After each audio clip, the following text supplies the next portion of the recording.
Is Maine here, the governor of Maine? Are you not going to comply with it? Complying with state and federal laws. Well, we are the federal law. Well, you better do it. You better do it because you're not going to get any federal funding at all if you don't. And by the way, your population, even though it's somewhat liberal, although I did very well there, your population doesn't want men playing in women's sports. So you better comply because otherwise you're not getting any federal funding. Every state, good. I'll see you in court. I look forward to that. That should be a real easy one. And enjoy your life after governor, because I don't think you'll be in elected politics. President Donald Trump has locked horns with Maine Governor Janet Mills over a simple, common-sense issue, keeping men out of women's sports.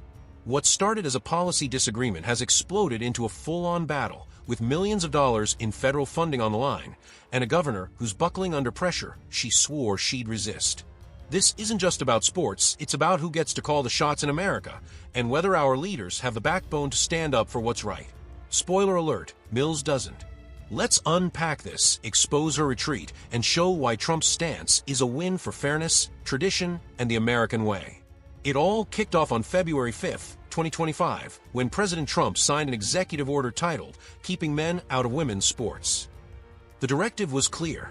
Schools and universities receiving federal funds must bar biological males from competing in female sports, or they'd lose that money. It's rooted in Title IX, the 1972 law designed to ensure equal opportunities for women in education and athletics. Trump's argument? Letting men into women's sports undermines the very fairness Title IX was meant to protect. This wasn't some wild campaign promise. It was a calculated move to restore order to a system gone off the rails. Enter Janet Mills, Maine's Democratic governor. At a White House Governors Summit on February 21st, Trump called her out directly. She leaned on the Maine Human Rights Act, amended in 2021 to protect gender identity, claiming it trumped federal authority. It was a bold stand, gutsy even. She painted herself as a defender of the rule of law, ready to fight the big bad federal government. But here's the catch. Bold words don't mean much when you fold like a cheap lawn chair. Fast forward to March 2025, and the stakes got real. The Trump administration wasn't bluffing. The Department of Agriculture paused $175 million in funding to the University of Maine system, while the Department of Education issued a 10-day ultimatum: comply with Title IX as interpreted by Trump's order, or kiss $250 million in annual federal funds goodbye.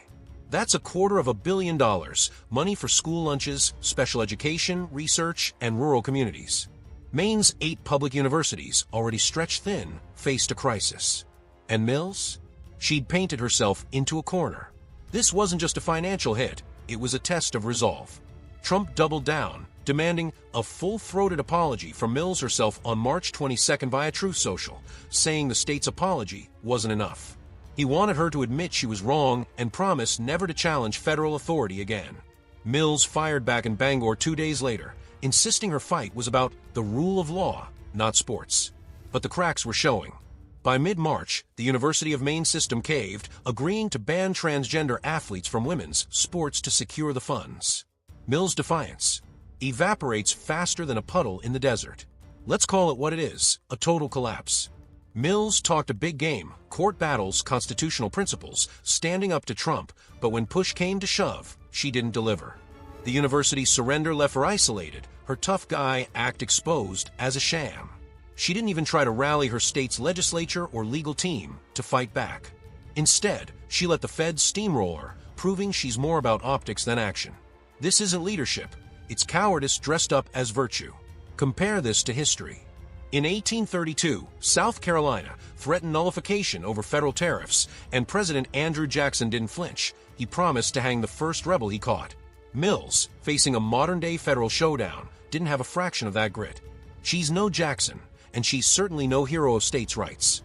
She's a politician who blinked, leaving Maine's families and students to deal with the fallout. If she'd stuck to her guns and lost in court, at least she'd have credibility. Now, she's got nothing but excuses. This isn't some fringe issue, it's a battle for fairness and reality. Women's sports were carved out to give females a level playing field, not to hand victories to biological males who identify otherwise. Look at the data. In 2023, a transgender swimmer dominated women's college meets, shattering records set by Olympians. Or take boxing. When a transition male steps into the ring with a woman, the physical mismatch isn't just unfair, it's dangerous. Trump's order isn't about hate, it's about protecting what women fought decades to build. Mills and her ilk cry discrimination, but where's the discrimination in keeping sports fair? The real injustice is forcing girls to compete against opponents with testosterone levels and muscle mass they can't match. Title IX wasn't passed to erase women's opportunities, it was passed to create them. Trump's enforcing that original intent, while Mills clings to a warped ideology that sacrifices girls on the altar of political correctness. Who's the real villain here? This clash exposes a deeper truth. When the federal government flexes its muscle, states like Maine buckle. The Founding Fathers gave us a system of checks and balances, but they also knew federal law reigns supreme. Article 6 of the Constitution says so. Mills' appeal to state law sounds noble until you realize it's a flimsy shield against a federal government holding the purse strings. Historically, this isn't new. In 1957, Eisenhower sent the 101st Airborne to Little Rock when Arkansas defied federal desegregation orders. States can posture, but they rarely win when the feds mean business. Trump's playing that card masterfully. He's not just withholding funds, he's forcing compliance without firing a shot. Mills thought she could outlast him, but she underestimated his resolve and overestimated her own.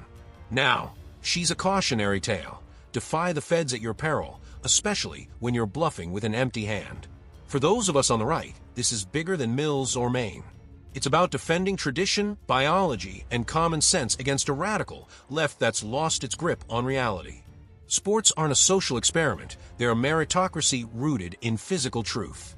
Letting men into women's leagues isn't progress, it's regression to a time when women had no voice at all.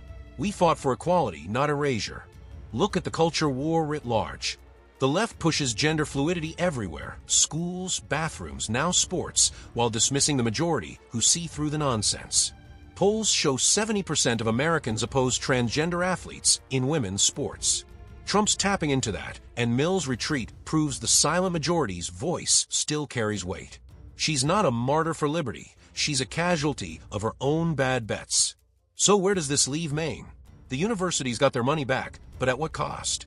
Mills' capitulation signals weakness to every state watching. Families are left wondering why their governor couldn't fight harder or smarter. And girls in Maine sports? They're safer now, but only because Trump forced the issue, not because Mills cared enough to lead. This is a win for Trump and a loss for progressive grandstanding. He didn't need a courtroom, just a pen and a backbone. Mills, meanwhile, showed that tough talk without follow-through is just noise. She's exposed as a leader who'll bend when the heat's on, leaving her state to pick up the pieces. Here's the takeaway. America works when leaders uphold what's right, not what's trendy. Trump's standing for fairness, while Mills is scrambling for cover. If you're fed up with spineless politicians caving to pressure, this is your wake-up call.